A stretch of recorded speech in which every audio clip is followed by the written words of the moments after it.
If a doctor ever made you feel like you were going crazy, this chat may change your life. Because what if the problem is them? Hi, I'm Ann Johnson. Y'all ready to chat? We're going to chat about why your doctor isn't listening to you. One doctor didn't listen to me, and it almost cost me my health. And we're going to talk about what you can do about it. At the end of this chat, you're going to find out how to find a doctor who will listen to you and how to advocate for yourself. Doctors ignoring women's health issues is not in your head. Women's symptoms have notoriously been understudied and untreated. For example, menopause training in medical schools has been inadequate, with many students only receiving a couple of hours about it. A survey by the Menopause Society found that 20.8% of these students felt that they had not had formal training in menopause. I'll link the Menopause Society survey in the description below. The 8-minute appointment model works against midlife health issues. And most doctors don't take the time to listen. Women over 50 are often seen through the lens of aging instead of having themselves taken seriously or their symptoms investigated. You're not a difficult patient. You're just dealing with a system that wasn't designed for you. But how do you tell if you really don't have a doctor that fits you? There are usually 5 signs. One is they brush off menopausal symptoms like it's just part of the aging process, and they don't investigate it as a result. Number 2, they rush you. They come into the exam room like a whirlwind and barely glance at you. They read off a bunch of numbers on a lab report, and then they're gone.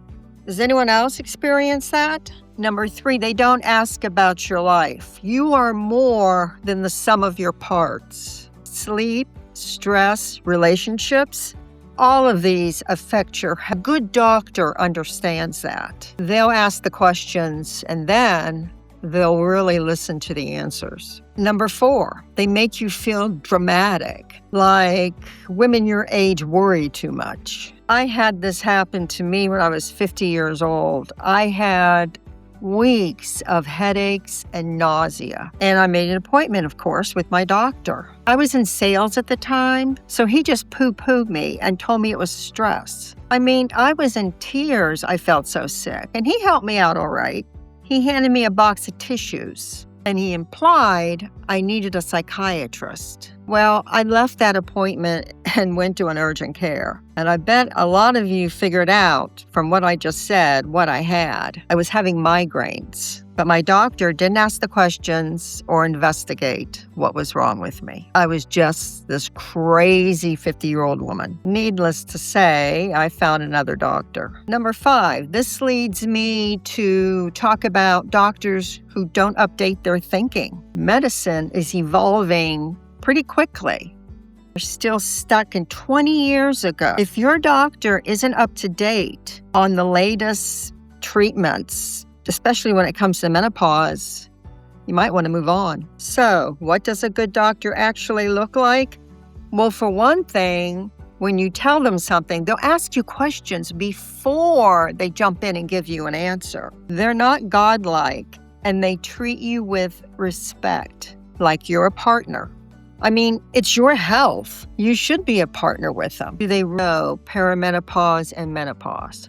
And I don't mean just in theory. I mean actually understand the physical and emotional elements of it. That's important. They may not know everything, but at least they'll say they'll find out for you. And then they'll follow up with either an appointment or, even better, a phone call to give you your answer.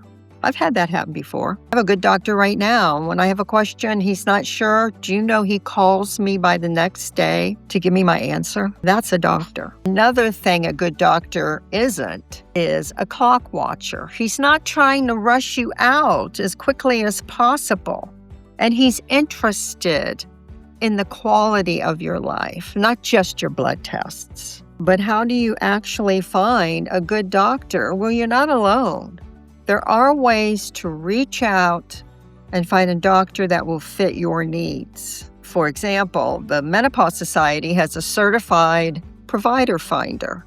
You type in your location, and it finds an expert in menopause or perimenopause for you in your area. I'm going to link the website for the Menopause Society in the description below. It's a great resource. Use it if you need it. Just ask other women. There are Facebook groups that are gold mines when it comes to finding a doctor who truly listens to midlife women. Don't be afraid to reach out. Functional medicine and integrated doctors often fill the gap in traditional medicine. They focus on root causes and holistic care. To find one, search professional directories. One I know of is the Institute for Functional Medicine, and I'm going to link their website in the description below. The obvious one is an OBGYN. There are many who are experts in menopause. Go to them instead of your general practitioner. They'll help you a lot more. My doctor is a doctor of osteopath. He's not an MD. And osteopaths tend to look at the whole picture. And he'll actually ask me, what's going on in my life? How am I doing? That's what you want in a doctor. But how do you advocate for yourself? Because sometimes you can't switch doctors. Might be because of insurance, access, your location. What do you do then? There are ways to get more information and help from your doctor. For instance, write down your symptoms before you go to your appointment. I mean, everything that's bothering you. Prioritize the top 3. This will make you organized. You won't forget anything. You ever get out of a doctor's appointment and say, oh, I wish I had mentioned this? You won't do that if you have it all written down. And it really shows that doctor you are serious and want answers. Say to them, I want to talk about the quality of my life, not just rule out disease. You are more than a blood test. Make sure you press that. And if you're not having a good quality of life, state that and press it. You deserve answers. If you tend to freeze up when you go to the doctor, bring a friend or family member with you. But remember something, that doctor works for you. You don't work for him or her. They work for you to advocate for yourself. If you are dismissed, be blunt. Ask your doctor, would you be investigating my symptoms if I were a man? And don't say it in a nasty way. Just say it. Would you be doing it? And see what they have to say. I bet you they'll take a step back and start asking you questions. The doctor who ignored me earlier probably would have investigated had I been a man. And know that you're allowed to say, I'd like a second opinion. A good doctor will be okay with that. Finding a good doctor isn't just a healthcare act. It's a sign of self-respect. For decades, women like us were told to just accept the help you're getting. We weren't supposed to be difficult. We were supposed to trust the white coat. And of course, we weren't supposed to ask questions. And these old ideas have been hurting us and hurting our health for years. You deserve a doctor who's interested in you, not just your cholesterol, but you. Have you ever felt dismissed by a doctor? What did you do about it? Let us know in the comments below. Don't forget to subscribe, and thanks for the chat.